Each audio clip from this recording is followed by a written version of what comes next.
Corona virus from an examination point of view, क्योंकि हमें ये लगता है, हमें ये वहम है कि कोरोना वायरस इसका पहले किसी को कुछ भी नहीं पता होता था, तो अब वो कहीं यू क्यों ना बन जाए। ठीक है, बिल्कुल ऐसे जैसे डेंगू का कभी किसी को कुछ पता ही नहीं होता था, and then suddenly dengue was everywhere in every professional exam. चलें जी, कोरोना वायरस को बिल्कुल उस तरह नहीं जैसे ऐसे ही हर बार सोशल मीडिया पे जिसका जो मन में आता है वो कहता रहता है, just from important examination point. So, coronavirus, first of all, it is an RNA virus. ठीक है, ये RNA वायरस है. It is enveloped. RNA है, enveloped है. It is single stranded. ये हमें पता है ना, ये पहले बेसिक बातें होती हैं जो हर वायरस के हमें पता होनी चाहिए. It is single stranded and positive polarity. ठीक है, अब तक you should all definitely know what's the difference between the positive polarity RNA viruses and the negative polarity RNA viruses. जो नेगेटिव पोलैरिटी आरएनए वायरसेस होते हैं उन सब के अंदर आरएनए पॉलीमरेज होता है, but the positive polarity RNA viruses they don't have the RNA polymerase, they don't need it, they directly they are translated into the structure proteins. उसकी आगे रेप्लिकेशन में बात करते हैं. ठीक है जी, आरएनए है, एनवलप्ड है, सिंगल स्ट्रैंडेड है, पॉजिटिव पोलैरिटी है, नॉन सेगमेंटेड है. ये बात को करने की जरूरत नहीं है, जो कि हमें पता है कि जो सेगमेंटेड है वो सिर्फ दो है, इन्फ्लुएंजा और रोटा वायरस. ठीक है, चलें, नॉन सेगमेंटेड है and it's symmetry is helical. ठीक है, it is helical.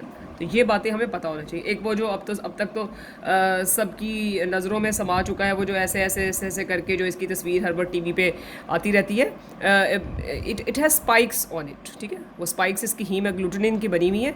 It has spikes on it, that's why it has this name corona, that's called hello. ठीक है, तो ये इसकी स्पाइक्स है. चलें जी, अब कोरोना वायरस की ये बात होगी. उसके बाद नेक्स्ट इंपॉर्टेंट एस्पेक्ट जो स्टूडेंट्स का बड़ा होता है जी, रेप्लिकेशन कैसे याद करें. और मैंने हमेशा कहा है कि रेप्लिकेशन को बस मेन चीज़ें पता होनी चाहिए, रेप्लिकेशन के बारे में ज़्यादा परेशान होने की ज़रूरत नहीं होती. ठीक है, first of all it replicates into the cytoplasm.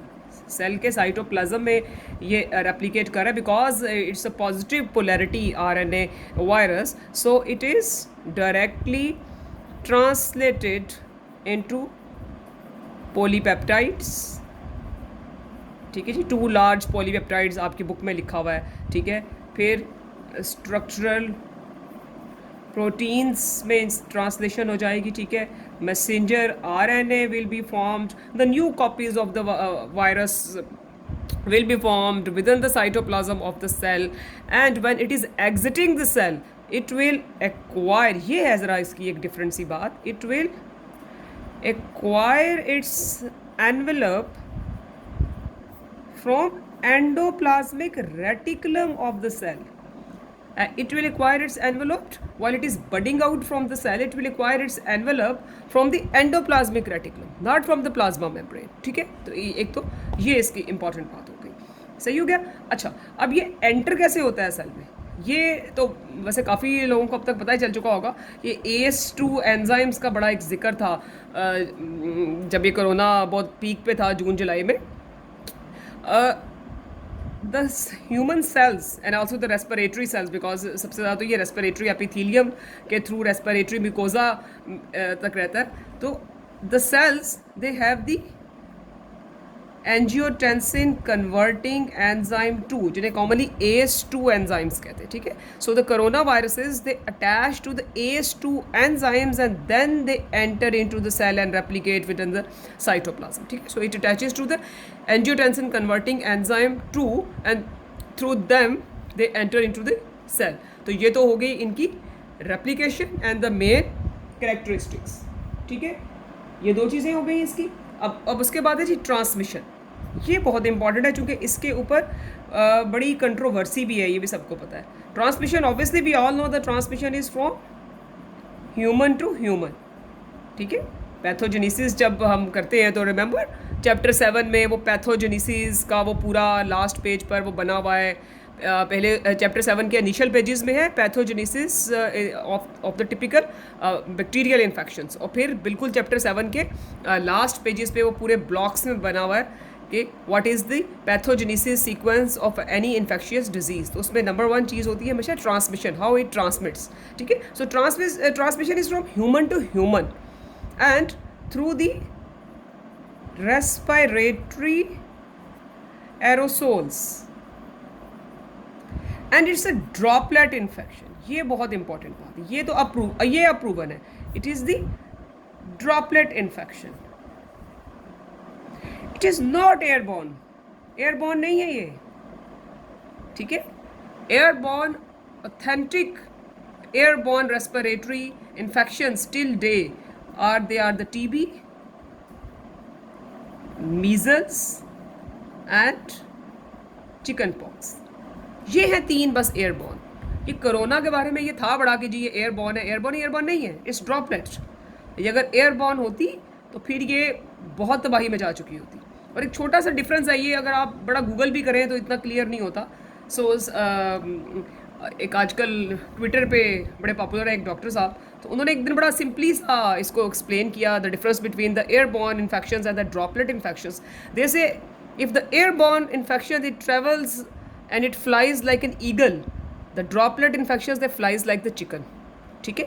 so corona virus it spreads through droplet infection not the airborne, ठीक है। तो ये बात हो गई, ह्यूमन टू ह्यूमन है जी, रेस्पिरेटरी एरोसोल से है, ड्रॉपलेट इन्फेक्शन के थ्रू है। It is usually limited to the mucosa of respiratory epithelium, ठीक है। Because of the respiratory epithelium में ही ये ज़्यादा वहाँ तक ही कन्फाइंड रहते हैं। 50% of the infections are asymptomatic. और ये चीज़ तो अब हम लोगों ने भी बहुत ज़्यादा ये जो पिछले 6-7 महीनों में देख लिया है जी, 50% तो एसिम्प्टोमेटिक है। एंड योर बुक से that what is the role of in the transmission of the coronavirus of these 50% asymptomatic people are not clear। ये बुक में आपके भी जितना कोरोना वायरस लिखा हुआ है इसमें साफ उन्होंने बहुत सारी चीज़ों के बारे में लिखा हुआ है, इट्स नॉट क्लियर। बट ये जिस तरह अब है, क्योंकि अब तो हम we are facing this pandemic ना, सो अब मेरा भी ख्याल है और बहुत से लोगों का ये सोशल मीडिया पर भी ख्याल है और रिसर्चेज भी जो हैं कि ये 50% asymptomatic people they definitely play a role obviously, इसलिए तो फिर इतना ज़्यादा होता है। वो खुद तो नहीं इन्फेक्ट होते, मे बी उनका इम्यून सिस्टम बड़ा अच्छा होता होगा, ठीक है, लेकिन ये कोई ना कोई रोल प्ले करते होंगे। और ये बुक कहती है कि ये अनक्लियर है कि what role they play. Immunity is brief, your book से द इम्यूनिटी इज़ ब्रीफ, बहुत थोड़ी, ठीक है। And re infection can occur, again I am saying that your book says this, ठीक है, दैट द री इन्फेक्शन में अकर, मतलब मेरे जैसे बेचारे जो करवा के बैठ गए हैं एक दफ़ा, वो ज़्यादा खुश ना हो कि दोबारा नहीं हो सकता।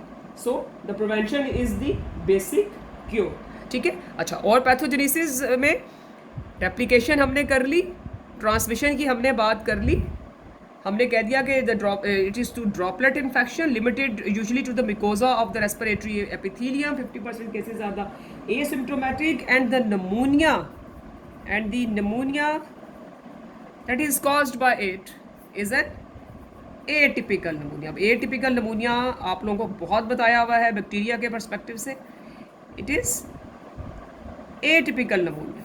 एक्सरे पर क्या होगा,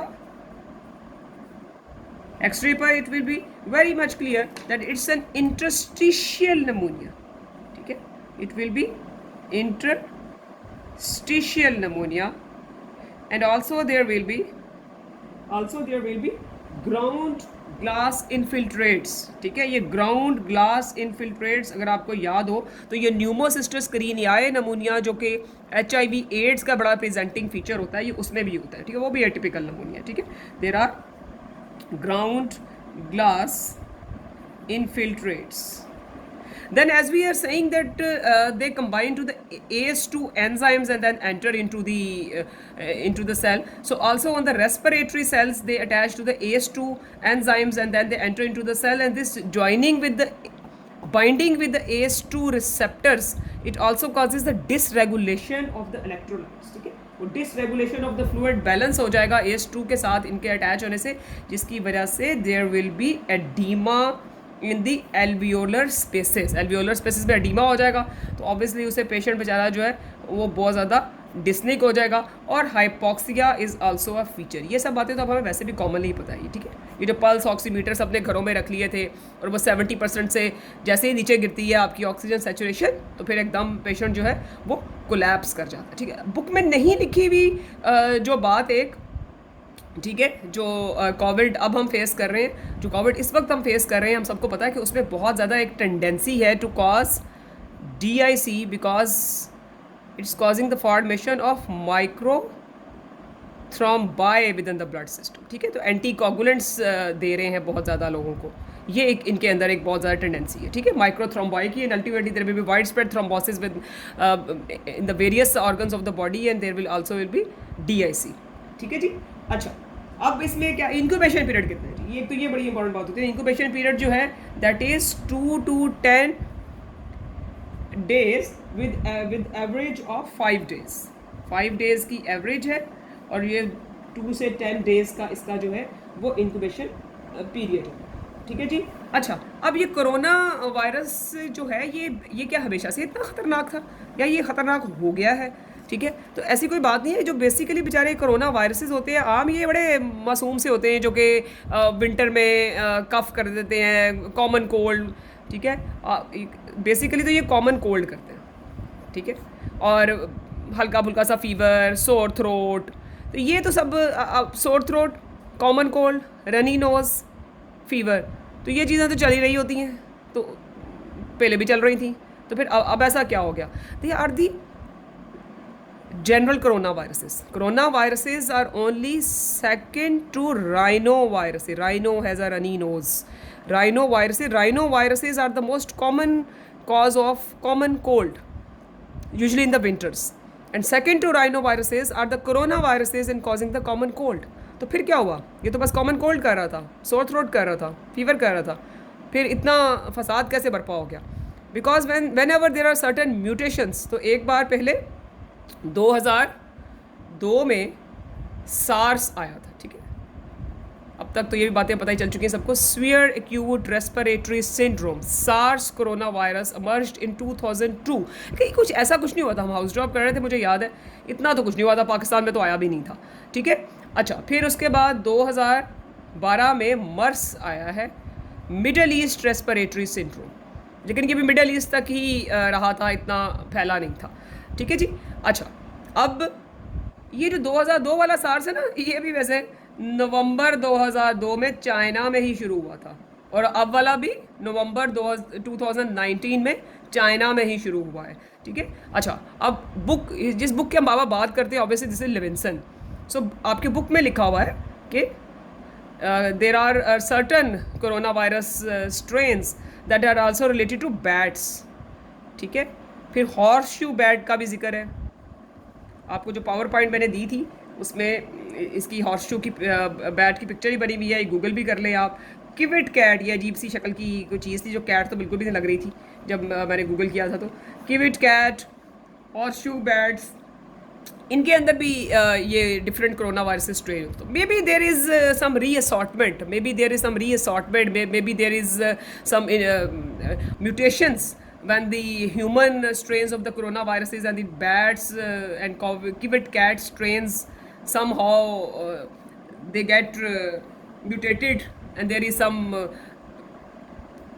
replacement of their genetic structure, तो उससे कोई वो नया वाला कोरोना वायरसेस जो है वो बन जाते हैं। क्योंकि जब सार्स आया था तो when they isolated the genome of the SARS coronavirus, it was quite different from the common coronaviruses that only cause the common cold, ठीक है। तो ये भी बातें हमें मेन में पता होनी चाहिए। अच्छा, 2002 में भी उन्होंने कहा था कि some of the people who were infected with the SARS, they were the super spreaders, ठीक है। ये भी बड़ा फसाद है कि some of them are super spreaders, वो ज़्यादा ही फैला रहे हैं, ठीक है जी। चले, ये हो गई हमारी मेन सारी बातें। अच्छा, अब एटिपिकल नमूनिया है, ये ड्रॉपलेट इन्फेक्शन से स्प्रेड होता है, रेस्पिरेटरी एरोसोल्स, यूजुअली सिर्फ कॉमन कोल्ड करेगा। सीवियर केसेस में it will cause an atypical pneumonia which is an interstitial pneumonia इसमें क्या क्या होगा, इसमें डिस्निया होगा, हाइपॉक्सिया होगा, हाई ग्रेड फीवर होगा, नॉन प्रोडक्टिव कफ होगी, जो कि कॉमन फीचर्स हैं, हम सबको पता है एटिपिकल नमूनिया के। इन्वेस्टिगेशंस में ये भी अब सबको ही पता है कि वो नाक में जो मार मार के वो स्वैब्स जो कर रहे हैं। सो RT-PCR, reverse transcriptase PCR, RT-PCR सबसे इम्पॉर्टेंट टेस्ट है जी इसके अंदर। देन एंटीबॉडीज़ में भी सबको पता है कि जी IgM for recent infection, IgG for old infection. फिर rising in antibody titre. Rising in antibody titre का क्या मतलब होता है? What's the meaning of rising in antibody titre? Titre amount of the antibody. इसका मतलब था आज सैंपल लिया और फिर हमने से एक वीक के बाद सैंपल लिया। सो ये जो आज लिया और फिर एक वीक बाद लिया, तो antibody level is constantly on the rise. So इसका मतलब होता है कि वो एक्यूट फेज चल रहा है, rise in the antibody titre, ठीक है, एक्यूट इन्फेक्शन की फेज चल रही है। However obviously the RT-PCR is much better test. अच्छा जी, फिर आपकी ये भी आपकी बुक में लिखा हुआ है, and I have also myself experienced it. There is usually severe leukopenia, ठीक है जी, there is severe leukopenia, there may also be thrombocytopenia, ठीक है। फिर जो अब बहुत ज़्यादा जो प्रोटोकॉल चल रहा है इस वक्त, उसमें और क्या क्या इन्वेस्टिगेशंस कर लेते हैं। RT-PCR, एंटीबॉडीज़ तो हम कर ही लेते हैं। हमने ये देखना है because I have also told people that this pandemic of COVID-19, ये जो इसका इतना रोला है, तो अब पता चल चुका है हमें। हम जितने नाइव हम मार्च में थे, अब आज हम अक्टूबर में उतने नहीं हैं। अब हमें पता है कि हाइपॉक्सिया हो रहा है, अब हमें पता है कि it has a tendency to cause the widespread formation of microthrombi with in the circulation, ठीक है, और फिर DIC हो जाती है और फिर थ्रोम्बोसिस हो जाता है। तो उसके लिए कौन से टेस्ट है? इसके लिए जी D डाइमर्स पेशेंट के आपने करवा लेने हैं, ठीक है। इन्वेस्टिगेशंस में they should be you should check the for the D dimers, then ferritin degradation products FDP, serum ferritin आपने देख लेना है, CRP आपने देख लेना है, ये चीज़ें भी आपने इन्वेस्टिगेट कर लेनी है, ठीक है। वैक्सीन अभी ट्रायल में है। Antivirals, various antivirals were also in the trial. वो आप फार्माकोलॉजी की बुक में भी, अच्छा फार्माकोलॉजी में भी प्लीज़ एक्सपेक्ट दिस टाइम कि फार्माकोलॉजी के पेपर्स में भी ये क्वेश्चन आ सकता है कि what were the various antiviral drugs that were in the trial और which are in the trial. वो जितनी भी वो आ रही थी, वो रेमडेसिविर और इस तरह की फैमिली की जितनी भी एंटीवायरल ड्रग्स हैं, ठीक है, वो भी आप लोगों ने ध्यान से पेपर के लिए करके जानी है, ठीक है। तो इतना कोरोना वायरस हमें पता होना चाहिए। What are the basic characteristics, replication, transmission, pathogenesis, ये बहुत इंपॉर्टेंट बात है। They attach to the ACE2 enzymes and they use the ACE2 enzymes as a receptor to enter into the cells of the respiratory epithelium, ठीक है। Obviously जब वो respiratory aerosol से droplet infection से जा रहा है, तो सबसे पहले तो रेस्पिरेटरी सिस्टम में एंटर होंगे, then wide spread into the body. तो अच्छा, इसमें एक और बात है कि जो मर्स है ना, ये भी आपकी you all know, I will say this कि जो चीज़ आपकी बुक में लिखी हुई है, तो आपकी बुक कह रही है कि जो मर्स है था ना, ये मिडल ईस्ट वाला, ये ACE2 के साथ अटैच नहीं कर रहा था, ये CD26 रिसेप्टर्स के साथ कर रहा था। बट कोविड के बारे में अभी तक काफ़ी ज़्यादा यही है कि the COVID-19 it is also using the ACE2 receptors, it is also using the ACE2 enzymes as a receptor to enter into the cells, ठीक है जी। ट्रीटमेंट ऑप्शंस में क्या, वो लेविंसन ने भी लिखा हुआ है कि जी आप डिफरेंट एंटीवायरल्स यूज़ कर लें, स्टेरॉइड्स यूज़ कर लें। हमारे यहाँ चूँकि पहले ही स्टेरॉइड्स लोग अन्य यूज़ करते हैं, तो इस वजह से हमारे यहाँ शायद कंट्रोल भी इसी वजह से हो गया, ठीक है। फिर obviously when a person is suffering from this much grave viral illness, so obviously उसके ऊपर अपॉर्चुनिस्टिक बैक्टीरियल इन्फेक्शन भी फिर हो जाएंगी, ठीक है। उसको WBC काउंट से हम देख लें कि WBC काउंट अगर ऊपर को जा रहा है तो दैट मीन्स के साथ कोई बैक्टीरियल इन्फेक्शन भी होगी भी है, ठीक है। तो फिर आप एंटीबायोटिक्स भी दे देंगे। So this is a very brief examination point of view corona virus.